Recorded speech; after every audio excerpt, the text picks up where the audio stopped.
União, doutor Leslie, e quero passar, então, ao doutor Rodrigo Pedroso, procurador da USP. Ok, o senhor tem 15 minutos, segundo o regimento dessa casa. Até porque a minha palestra era para as 11h30. Né? É o seguinte, o Brasil, ele vive um contexto de crise política, creio que desde 2014. Nós estamos já no 4º ano de crise política. E a crise política nos faz suspeitar que ela tenha algo que ver com o próprio sistema das instituições do país. Né? Que nosso próprio sistema constitucional apresenta disfunções que levaram a essa crise e não nos permitem sair dela. O senador Magno Malta, quando falou aqui, falou que o próximo presidente, no primeiro mês, ele já teria de propor uma reforma da Constituição. Né? E entre as disfunções do nosso sistema político constitucional, talvez a principal seja o ativismo judiciário. E dentro das disfunções, talvez a pior seja o ativismo judiciário. E dentro do ativismo judiciário, talvez a pior seja a hipertrofia do Supremo Tribunal Federal. O que é hipertrofia? Hipertrofia é um termo que vem da medicina, quando um órgão cresce desmesuradamente em relação ao corpo. Uma coisa quase monstruosa. Então, o corpo político do Brasil já é um monstro, em que o Supremo Tribunal Federal é quase um tumor. Né?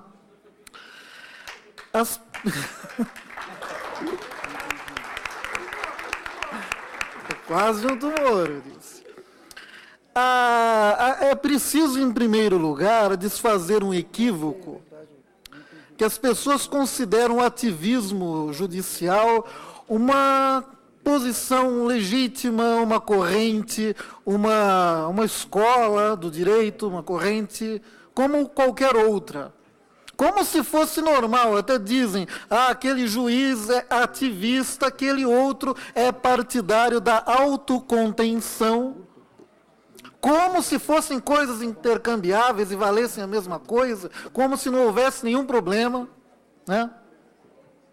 Na verdade, o ativismo é um problema muito sério, o ativismo é uma disfunção, o ativismo não é uma corrente jurídica, o ativismo judicial não é uma escola de pensamento jurídico, não é um movimento jurídico. Ativismo judicial é uma disfunção no sistema político e jurídico. Tá? Por que eu digo isso? Se vocês forem lá na São Tomás, Suma Teológica, para ver como isso é antigo. Eu peguei não por ser de São Tomás, porque é antigo, porque as pessoas acham que são coisas novas. Mas é nova, não nova, sede nova. Não vou dizer coisas novas, mas de uma maneira nova. Na primeira parte da segunda parte de São Tomás, questão 97, artigo 3, a resposta à terceira objeção. Está no Tratado da Lei da Suma Teológica. O São Tomás ele diz que um povo é livre quando não se lhe impõe lei sem o seu consentimento. Então, a diferença específica da liberdade de um povo, o que é um povo livre, o que não é um povo livre. O povo livre, ele só recebe leis com seu próprio consentimento.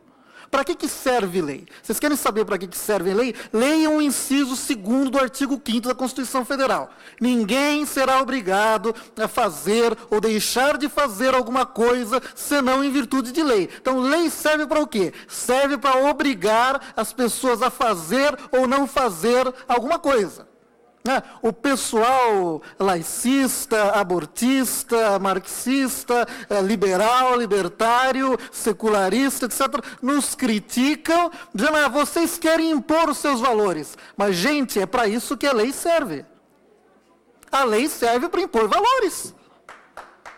Entendeu? a lei vai impor algum valor. E já que vai impor algum, eu prefiro que imponham os meus. Eu prefiro que imponham os nossos. Quando eles nos jogam para a parede e dizem, você quer impor os seus valores, na verdade, ele quer constranger você para não dar pitaco na feitura da lei. Para deixar que eles imponham os valores deles. Porque toda lei serve para isso, serve para impor valor. Você tem lá um valor, a amizade, etc. e tal. Enquanto aquilo não está na lei, não está imposto. Não está obrigatório. Tem lá, é uma norma de gentileza, um gesto de gentileza ceder a poltrona à pessoa mais idosa no ônibus, no coletivo. Enquanto não houver lei, isso é um valor, mas não é imposto. A lei existe para impor aquele valor. A vida é um valor. Quando eu protejo, quando 121 do Código Penal, homicídio, matar alguém, eu transformo aquilo em tipo penal, ameaçar aquele valor é um crime, o que estou fazendo? Estou impondo valor. E isso é legítimo. Não? Nenhuma sociedade subsiste sem imposição coercitiva de valores. Me diga onde que não tem isso. Entendeu? Os governos que eles gostam são os que mais impõem coercitivamente as coisas. São os que menos liberdade têm. Então, voltando, a democracia que o São Tomás conhecia era aquela dos tempos da Grécia, em que as pessoas votavam, deliberavam diretamente na ágora, na praça pública. Né? Isso se conservou em alguns cantões suíços. A Suíça é um estado federal e os cantões têm mais autonomia que os próprios estados brasileiros, e alguns cantões não têm parlamento. É o povo que se reúne. O problema, nós temos aqui um país com 200 milhões de habitantes, como é que vamos reunir todo esse tipo de gente na praça pública? Então, a solução técnica para isso é criar um corpo de representantes. E o órgão da representação nacional é o Congresso Nacional. Por isso não se pode fazer leis, já que o povo não pode todo dia votar em plebiscito cada projeto que se propõe, o Congresso vota em nome do povo soberano. Ou seja, quando você impõe leis ao povo, quando você obriga as pessoas, quando você obriga você a aceitar o aborto como fosse uma extração de dente, sem o consentimento do povo, estão roubando algo do povo. Né? A gente fala muito em corrupção. No direito penal, a corrupção é o suborno, é a vantagem recebida, mas a corrupção tem um sentido muito mais lato. Aristóteles ele dividia os regimes políticos em 3 formas justas e 3 formas corrompidas, 3 formas corruptas. Onde residia a corrupção? Na medida em que aquele regime não estava ordenado ao bem comum. Então, a corrupção ela existe toda vez que se subtrai algo de todos. Entendeu? Se alguém não tem o direito de legislar, e ele subtrai aquilo, isso é pior que roubar dinheiro. O que você dá mais valor? O dinheiro ou a liberdade? Se um meliante te aponta lá uma arma e diz a bolsa ou a liberdade ou a vida, o que você escolhe? Você escolhe morrer, ser sequestrado ou entregar a bolsa? Entrega a bolsa, é o que vale menos. Então, se nos choca a corrupção que consiste em receber propina, em desviar dinheiro público, em favorecer gente em licitação, como não nos choca a corrupção que consiste na usurpação do próprio poder legislativo? Não? É uma forma de roubo muito pior, porque nós estamos roubando algo muito mais valioso. E esse é o mal do ativismo judicial. Né? E contra isso, eu sou advogado, eu entendo que o direito é um saber, não é um saber teorético, não é um saber teórico, é um saber prático operativo. É um saber que envolve arte e prudência. Os romanos já diziam, jurisprudência, e direito, ius ars boni et equi. Né? Direito à arte do bom e do equitativo.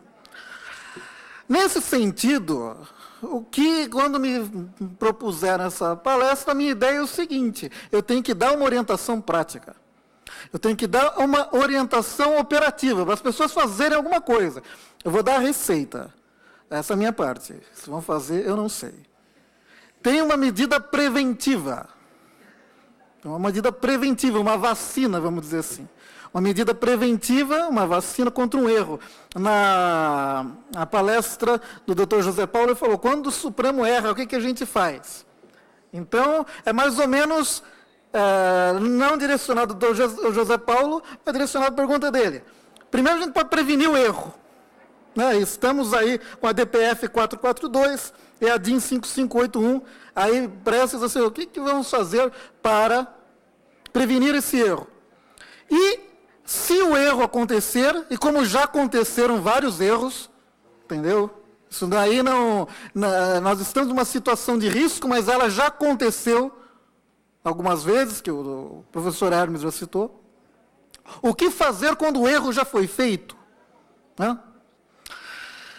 Primeiro caso, a DPF 442 está aí, desde manhã que eu cheguei aqui, eu escuto os juristas falarem, os deputados falarem, o senador falar tudo a mesma coisa, o Supremo está usurpando a atribuição do Poder Legislativo. Na verdade, o Supremo nem poderia sequer receber, nem poderia dar andamento a essa DPF. Sabe por quê? Que vocês forem na lei da DPF, vocês vão ver lá, é a Lei 9.882, federal. O que é pressuposto para a DPF? Quando for relevante o fundamento da controvérsia constitucional sobre lei ou ato normativo, tal, anteriores à Constituição. Tem que haver controvérsia. Gente, nunca houve controvérsia sobre a constitucionalidade do crime do aborto no Brasil no primeiro trimestre. Nunca houve. Até aquele HC cair nas mãos de certo ministro do Supremo Tribunal Federal, que não me ocorre o nome agora. Vocês me tragam todos os livros de direito penal que desde 1988 até o HC, creio que foi em 2016 ou 2017, 2016, ou seja, aí durante 28 anos, me tragam todos os livros de direito penal do Brasil, publicados nesses 28 anos, veja se algum traz a inconstitucionalidade do aborto no primeiro trimestre. Ou então todos os livros de direito constitucional. Vocês não vão achar, nunca houve controvérsia nenhuma. O homem fabricou a controvérsia. Entendeu? O juiz não pode proceder de ofício. Então, não existia controvérsia. Então, você não pode nem dar andamento. Falta pressuposto legal para a DPF. Entendeu? Você não vai nem discutir o mérito. Mas tudo bem, está lá. Agora, todos os parlamentares que vieram aqui, os juristas, concordaram com a usurpação. Gente, então a gente está num caso clássico do quê? Conflito entre poderes. Nós estamos aí com um conflito aberto entre as duas casas do Congresso Nacional e o Supremo Tribunal Federal. O Supremo Tribunal Federal diz que o filho é dele. O Congresso Nacional não, o filho é meu. Quem que desempata isso? Né? O Supremo Tribunal Federal, ele acha que é o poder moderador, mas a Constituição brasileira não prevê poder moderador. A Constituição brasileira, vigente, ela prevê 3 poderes. Você vai lá no artigo 2º da Constituição, são poderes da União, independentes e harmônicos, o Legislativo, o Executivo e o Judiciário. Independentes e harmônicos. Então, numa briga entre o Congresso Nacional e o Supremo Tribunal Federal, quem resolve? Tem uma lacuna constitucional aí. O que eu proponho? Excelentíssimo deputado Vitório Gale, essa é a minha vacina que eu sugiro para impedir mais um erro do Supremo. O seguinte, as mesas das 2 casas do Congresso Nacional devem oficiar e requerer a excelentíssima ministra Carmen Lúcia, presidente do Supremo Tribunal Federal, a suspensão desse processo enquanto não se legislar a respeito de como se preenche essa lacuna.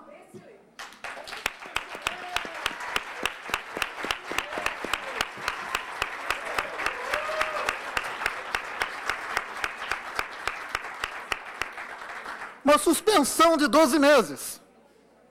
Não, suspender 12 meses que existe aí, prévio ao mérito da DPF. Estou nem entrando no mérito, se é constitucional ou não. Prévio ao mérito, existe um conflito. Porque eu não ouvi, desde que eu cheguei de manhã aqui, 8 horas da manhã, eu não ouvi outra coisa. Correto? Com licença, doutor. 2 minutos para concluir. Eu ainda tenho 3... Eu estou seguindo as normas para todos aqui. Se todos fizessem isso antes, todos falaram tranquilo.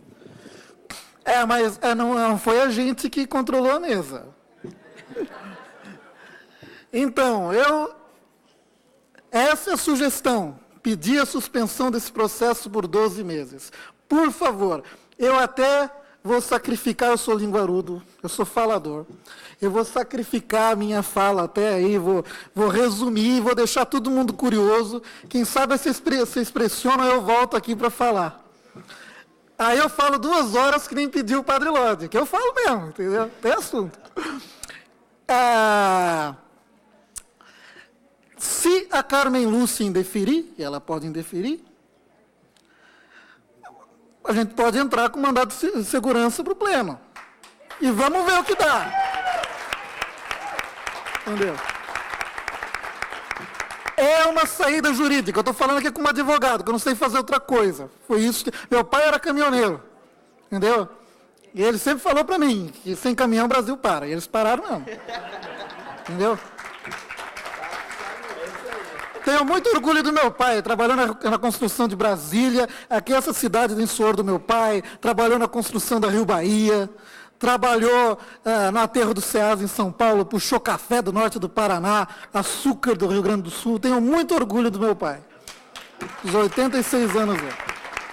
Mas voltando ao assunto, tem 3 remédios que eu vou falar resumidamente do meu trato para o Vitório Gale, nosso querido deputado Vitório Gale, levar o assunto lá para o meu xará, que preside essa casa, né? Levar lá para o Eunício, que preside o Senado, e pedir esse sobrestamento do feito aí por uns 12 meses para resolver esse conflito entre poderes. Fora essa vacina, essa prevenção do erro, eu enxergo 3 meios para... 3 remédios, 3 meios repressivos contra um erro do Supremo. O primeiro foi esse aí que o nosso amigo professor Hermes falou, é o PL 4754/2016, que torna um crime de responsabilidade. Tinha preparado tanta coisa bonita para falar disso. Ia fazer uma história do direito penal brasileiro, desde o Código Criminal de 1890, trouxe livro do Kelsen, ó. Não vamos deixar falar, não tem jeito, entendeu? Livro do Kelsen, tem o federalista aqui, ia ser legal. Então, esse é o primeiro remédio. Então, o primeiro... se criminalizar, tornar o crime de responsabilidade, já existe. O outro é o seguinte, também envolve o Congresso Nacional. Isso não está em andamento, esse PL já está em andamento. Outro andamento é o seguinte, o Supremo não é poder constituinte. O pessoal fala, o Supremo está legislando, o Supremo está fazendo pior que isso. Quando o Supremo, ele muda a lei, sem o consentimento do Congresso, ele legisla. Só quando ele muda o sentido da Constituição, ele está fazendo algo que nem o Congresso pode fazer com quórum normal. Ele está atuando como poder constituinte derivado, como poder constituinte reformador. E pior ainda quando altera a cláusula pétrea. Gente, inviolabilidade da vida humana é cláusula pétrea. O Congresso não pode mexer. Sabe o que é isso? Isso é usurpar um poder que é apenas do povo, porque o povo, artigo 1º, parágrafo único da Constituição, todo poder emana do povo e quem exerce são seus representantes ou diretamente, através de plebiscito, referendo. Aí que está a coisa. O Supremo errou, vamos apelar para o chefe do Supremo, para o poder constituinte. O povo pode cassar uma decisão errada do Supremo. Entendeu? Terceiro remédio, aí precisaria reformar a Constituição para por isso. Quem convoca plebiscito no Brasil, pelo artigo 52, não, artigo 49, 15, inciso 15, artigo 49, inciso 15, é o Congresso Nacional. Agora, para o terceiro remédio, teria que mudar a Constituição. Teria que se fazer uma espécie de revisão parlamentar das decisões de controle concentrado do Supremo Tribunal Federal em controle concentrado de constitucionalidade. Eu já escrevi um artigo sobre isso, quem se interessar, tem no site do Padre Lodi. Tem lá, vocês jogam lá, Rodrigo Pedroso, proposta de emenda constitucional, vocês vão achar meu artigo, entendeu? Não deixem de ler, é um dos 3 remédios. Muito obrigado pela atenção e desculpe por não poder falar tudo.